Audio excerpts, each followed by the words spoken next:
Good morning बच्चों। आज class 11th की केमिस्ट्री की क्लास में हम लोग प्रीवियस लेक्चर को आगे बढ़ाएंगे और आज हम बात करेंगे long form of periodic table या modern form of periodic table. बेटा जो long form of periodic table है वो उसका क्लासिफिकेशन इलेक्ट्रॉनिक कॉन्फ़िगरेशन जो एलिमेंट्स होते हैं उन एलिमेंट्स के इलेक्ट्रॉनिक कॉन्फ़िगरेशन के बेस पर किया गया है और इस इलेक्ट्रॉनिक कॉन्फ़िगरेशन के बेस के अकॉर्डिंग जो पूरी पीरियोडिक टेबल है उसको बेसिकली इस 4 पार्ट में डिवाइड कर दिया गया है, जिसको हम बोलते हैं S block, P block, D block and F block element. ये बहुत ही इंपॉर्टेंट हिस्सा है पीरियोडिक टेबल का, इस लेक्चर को बहुत ध्यान से सुनिएगा। तो बेटा यहाँ पहली बात आपको बताई गई कि जो पीरियोडिक टेबल थी उस पीरियोडिक टेबल को क्लासिफाई किया गया on the basis of electronic configuration. जो डिफरेंट टाइप के एलिमेंट्स थे उनके इलेक्ट्रॉनिक कॉन्फ़िगरेशन के आधार पर उनका कॉन्फ़िगरेशन किया गया और उस कॉन्फ़िगरेशन से उनको 4 बेसिक पार्ट में डिवाइड कर दिया गया। तो चलिए एक एक पार्ट को डिस्कस करते हैं, समझते हैं कि क्या है। सबसे पहले हम बात करेंगे एस ब्लॉक एलिमेंट। अब एस ब्लॉक एलिमेंट कैसे एलिमेंट एस ब्लॉक के होंगे? बेटा ऐसे एलिमेंट्स जिसमें लास्ट इलेक्ट्रॉन या आप बोल सकते हैं कि हाईएस्ट एनर्जी लेवल वाले इलेक्ट्रॉन अगर वो एस सबसेल में जा रहे हैं तो इस तरीके के सारे एलिमेंट को एक निश्चित ब्लॉक में रखा गया जिसको हम बोलते थे एस ब्लॉक एलिमेंट। फिर से समझ ले, ऐसे एलिमेंट जिसमें लास्ट इलेक्ट्रॉन एस सबसेल में जाता है उस तरीके के एलिमेंट्स वाले ग्रुप को बोलते हैं एस ब्लॉक एलिमेंट। ठीक। अच्छा, आपको चूँकि इससे पहले ग्रुप से जानकारी दी गई थी कि टोटल कुल मिला के 18 ग्रुप होते हैं, तो कौन कौन से ग्रुप इसमें इन्वॉल्व होंगे? एस ब्लॉक में बेटा ग्रुप नंबर 1 और ग्रुप नंबर 2 इन्वॉल्व होते हैं, यानी ग्रुप नंबर 1 और 2 के जितने भी एलिमेंट होंगे वो सब क्या कहलाएंगे? एस ब्लॉक एलिमेंट कहलाएंगे।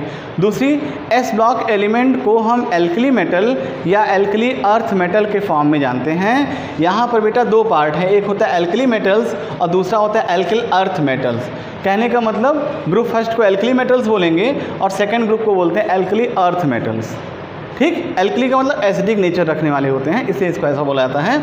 दूसरा, एस ब्लॉक को हम एक और नाम से जाते हैं, एस ब्लॉक एलिमेंट को दूसरे नाम से भी जाना जाता है जिसको हम बोलते हैं लाइट मेटल्स ग्रुप। बहुत इंपॉर्टेंट है, कभी कभी पूछते हैं what is the second name of light metals group या एस ब्लॉक एलिमेंट को और किस नाम से जाना जाता है, तो उसको आप नोट कर सकते हैं यहाँ पर। लाइट मेटल्स ग्रुप के नाम से भी एस ब्लॉक के ग्रुप को जाना जाता है। इसमें जितने भी एलिमेंट होंगे लाइट मेटल्स होते हैं, इसलिए इनको हम बोलते हैं लाइट मेटल्स ग्रुप। देखिए कुछ एग्जाम्पल्स आपको हम दे रहे हैं, हर ब्लॉक में एग्जाम्पल देंगे।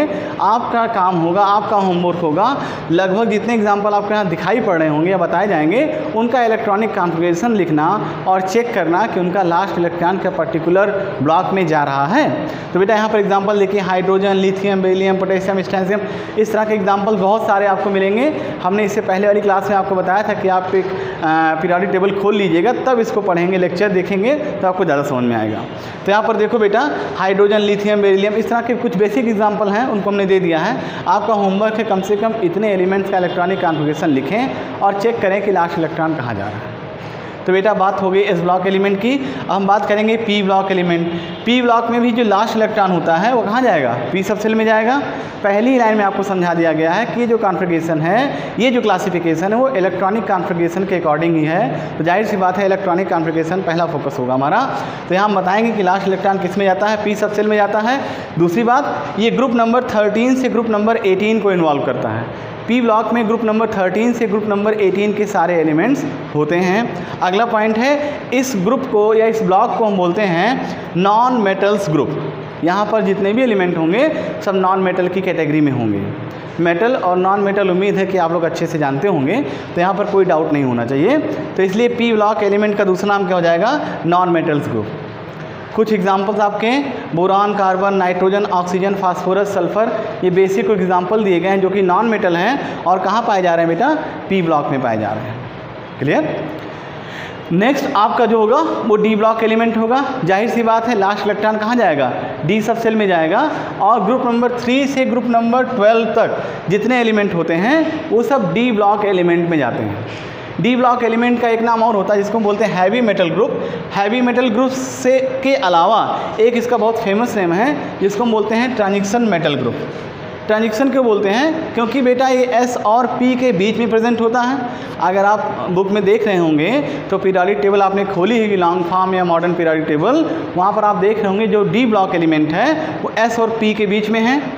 दूसरी बात, ये S और P के बीच में ऐसे ही नहीं रख दिया गया, बल्कि कुछ ना कुछ प्रॉपर्टीज़ S ब्लॉक और P ब्लॉक की इसके अंदर पाई जाती हैं। दोनों की बॉर्डर प्रॉपर्टी शो करता है, इसलिए इसको हम बोलते हैं ट्रांजिशन मेटल ग्रुप।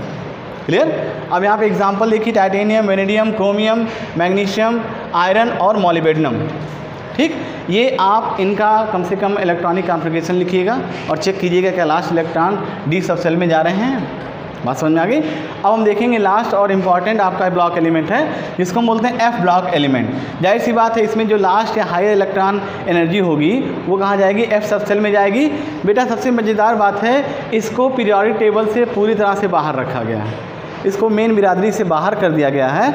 और इसका रीज़न जब पूछा गया साइंटिस्टों से ऐसा आपने क्यों किया, तो उन्होंने कहा इसकी प्रॉपर्टी एक तो अलग है, दूसरी अगर इसको हम पीरियोडिक टेबल के अंदर रखते हैं तो पीरियोडिक टेबल की साइज़ बहुत बड़ी हो जाएगी और उसको हम आसानी से स्टडी नहीं कर सकते हैं।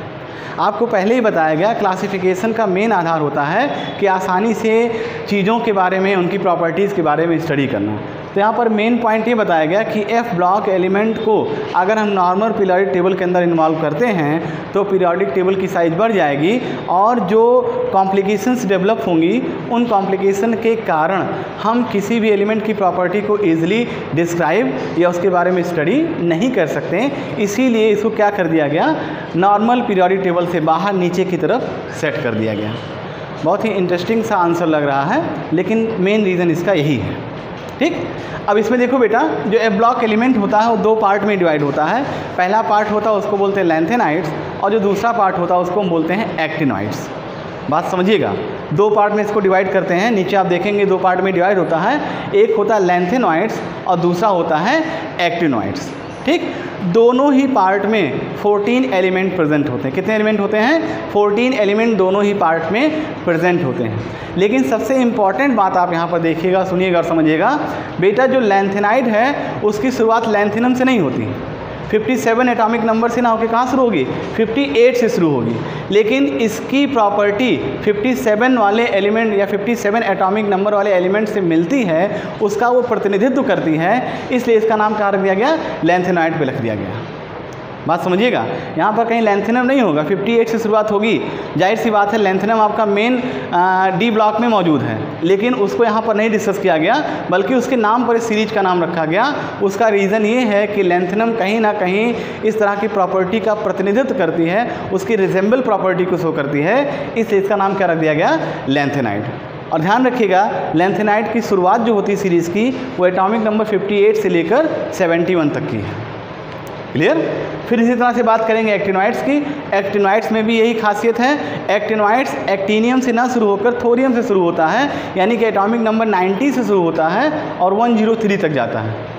इसका रीज़न यही है, ये दोनों एलिमेंट्स जो कि आपका लैंथियम और एक्टिनाइड्स में जो 57 और 89 वाले एलिमेंट्स होंगे, एटॉमिक नंबर वाले एलिमेंट्स होंगे, वो आपको D ब्लॉक में मिलेंगे, लेकिन बाकी के हिस्से कट करके आपको F ब्लॉक में रख दिए गए हैं। तो F ब्लॉक में लैंथेनाइड की शुरुआत 58 से होगी और एक्टिनाइड की शुरुआत 90 से होगी। दोनों में 14 एलिमेंट प्रेजेंट होंगे। तो इस तरह से F ब्लॉक को दो सीरीज़ में डिवाइड कर दिया गया, जिसको हम बोलते हैं लैंथेनाइड्स एलिमेंट और एक्टिनॉइड्स एलिमेंट। तो बेटा आज की क्लास में आप लोगों को long form of periodic table के बारे में बताया गया। उम्मीद है आपको ये लेक्चर समझ में आया होगा। और एक छोटा सा होमवर्क दिया गया है, आपको इलेक्ट्रॉनिक कॉन्फ़िगरेशन लिखना है, जितने एलिमेंट्स यहाँ पर एग्जांपल में आपको दिखाई पड़ रहे हैं, जितने आपको बताए गए हैं। ठीक, और आप चेक करेंगे क्या लास्ट इलेक्ट्रॉन D ब्लॉक में जा रहा है, D सब सेल में जा रहा है, क्या लास्ट इलेक्ट्रॉन P सब सेल में जा रहा है। इस चीज़ को आप अपने रफ पे करके चेक कर लीजिएगा, कहीं कोई प्रॉब्लम होगी तो उसको डिस्कस कर सकते हैं। तो बेटा ये पीरियोडिक टेबल का एक महत्वपूर्ण हिस्सा था जो यहाँ पर आपको समझाया गया। इसके बाद में हम पीरियोडिसिटी के बारे में डिस्कस करेंगे, कुछ पीरियोडिक प्रॉपर्टीज़ के बारे में डिस्कस करेंगे, जो कि बहुत ही इंटरेस्टिंग लेक्चर होगा। तब तक के लिए आप इस लेक्चर को अच्छे तरीके से सुने समझें और किसी भी तरीके की प्रॉब्लम होने पर आप PSS में कंसीडर कर सकते हैं। ओके बेटा, थैंक यू।